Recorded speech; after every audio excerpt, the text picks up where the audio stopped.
بسم اللہ الرحمن الرحیم اللہم صل علی محمد وآل محمد۔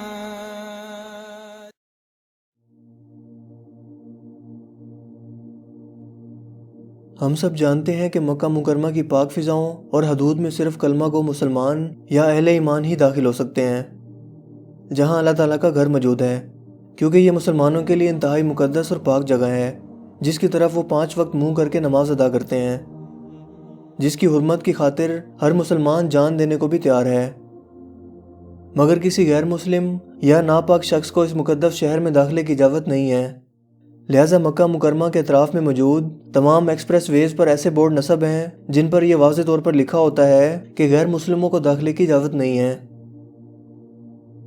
یہ پابندی چند سال پہلے کی نہیں ہے، بلکہ سن 9 ہجری میں رسول اللہ صلی اللہ علیہ وآلہ وسلم نے یہ پابندی لگائی تھی، جو 1400 سال گزرنے کے باوجود آج تک قائم ہے۔ بہت سے غیر مسلم آج اس موضوع پر سوال اٹھاتے ہیں کہ جہاں اسلام ایک طرف عالمی بھائی چارے اور پیار محبت کا درس دیتا ہے، وہیں دوسری طرف کسی غیر مسلم کو اپنے ملک میں داخلے کی اجازت نہیں دیتا۔ حالانکہ آج کے دور میں آپ کسی بھی مذہبی یا ثقافتی جگہ کا ویزا حاصل کر کے اس کا وزٹ کر سکتے ہیں۔ یقیناً آپ کے ذہن میں بھی کبھی نہ کبھی یہ سوال ضرور آیا ہوگا کہ آخر اس پابندی کو لگانے کی وجہ کیا تھی۔ دوستو، سن 8 ہجری میں فتح مکہ کے بعد جب پورے مکہ پر مسلمانوں کا قبضہ ہو گیا تو سن 9 ہجری میں اللہ تعالیٰ نے خاص آیات نازل فرمائیں اور رسول اللہ صلی اللہ علیہ وآلہ وسلم کو حکم دیا کہ ناپاک غیر مسلم یا مشرکین کو پاک مقام یعنی مسجد الحرام کے پاس نہ بھٹکنے دیں، جس کا ذکر قرآن کریم میں کچھ اس طرح سے موجود ہے: اے ایمان والو، مشرکین بالکل ہی ناپاک ہیں، وہ اس سال کے بعد مسجد الحرام کے پاس بھی بھٹکنے نہ پائیں۔ اگر تمہیں مفلسی کا خوف ہو تو اللہ پاک تمہیں دولت مند کر دے گا اپنے فضل سے اگر چاہے، اور بے شک اللہ علم و حکمت والا ہے۔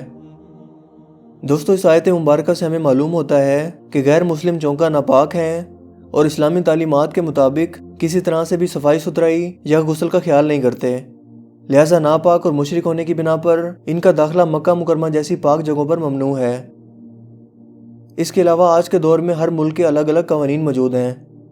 مثال کے طور پر پاکستان میں بھی کچھ ایسی جگہ موجود ہیں جہاں قانونی طور پر ہر عام شخص کو جانے کی اجازت نہیں ہے، مثلاً کنٹونمنٹ ایریا، جہاں صرف فوج کے لوگ ہی داخل ہو سکتے ہیں، یعنی وہ لوگ جو خود ملٹری کے لوگ ہیں۔ قانون کے مطابق انہی لوگوں کو ایسے علاقے میں داخلے کی اجازت ہے۔ بالکل اسی طرح اسلام کے اندر مکہ مکرمہ ایک کنٹونمنٹ ایریا کی حیثیت رکھتا ہے، جہاں ہر طرح کے شخص کو جانے کی اجازت نہیں ہے، لہٰذا صرف ایسا مسلمان جو خانہ کعبہ کو دل و جان سے چاہتا ہے اور دل سے اس پر ایمان رکھتا ہے، صرف اسی کو مکہ مکرمہ میں داخلے کی اجازت ہے۔ اس کے علاوہ جب بھی آپ کسی ملک کو گھومنے کے لیے جانا چاہیں تو وہاں جانے سے پہلے آپ کو ایک ویزا یا اجازت نامے کی ضرورت پڑتی ہے۔ ویزا حاصل کرنے سے پہلے آپ کو اس کی تمام شرائط پوری کرنا پڑتی ہیں، ورنہ آپ کو ویزا ایشو نہیں کیا جاتا۔ اسی طرح سے مکہ اور مدینہ جیسی مبارک جگہوں کا ویزا حاصل کرنے کے لیے صرف زبان اور دل سے اللہ اور اس کے رسول پر ایمان لانا یا مسلمان ہونا شرط ہے۔ اگر کوئی بھی شخص یہ شرط پوری کرتا ہے اور پاک ہو کر مکہ مدینہ میں داخل ہونا چاہتا ہے تو اسے داخلے کی اجازت ہے۔ یہی وجہ ہے کہ اللہ تعالیٰ کے واضح احکامات کے بعد نبی کریم صلی اللہ علیہ وآلہ وسلم نے مشرکوں اور غیر مسلموں پر مسجد الحرام یعنی مکہ مکرمہ کی حدود پر داخلے پر پابندی لگا دی، جو 1400 سال گزرنے کے باوجود آج بھی قائم ہے اور انشاءاللہ قیامت تک قائم رہے گی۔ اللہ پاک نے اپنا دوسرا وعدہ بھی پورا کیا کہ وہ تمہیں اس صورت میں بھی مفلس نہیں ہونے دے گا، کیونکہ عرب جیسے خشک صحرائی علاقوں میں کھجوروں، تیل اور لاکھوں عازمین حج کی بدولت سعودی عرب دنیا بھر سے اربوں روپے کا منافع کماتا ہے۔ مکہ مکرمہ کی طرح مدینہ میں بھی کیونکہ رسول اللہ صلی اللہ علیہ وآلہ وسلم کا حرم ہے اور آپ صلی اللہ علیہ وآلہ وسلم کا جسم مبارک وہاں موجود ہے، لہٰذا اس کی عظمت، پاک دامنی اور حرمت کا تقاضا ہے کہ وہاں کی پاک فضاؤں میں بھی کوئی ناپاک اور مشرک شخص داخل نہ ہو، لہٰذا مدینہ منورہ میں بھی یہ پابندی کافروں کے لیے لگائی گئی ہے۔ اللہ تعالیٰ ہمیں دین کی سمجھ عطا فرمائے۔ اگر یہ ویڈیو اور انفارمیشن آپ کے لیے ہیلپ فل تھی تو اس ویڈیو کو لائک کیجئے اور دوستوں کے ساتھ بھی اس انفارمیشن کو ضرور شیئر کیجئے۔ آپ اپنی رائے کا اظہار کمنٹس میں بھی کر سکتے ہیں۔ میرا نام ہے حسیب شفقت اور آپ دیکھ رہے ہیں ہنسی ٹی وی۔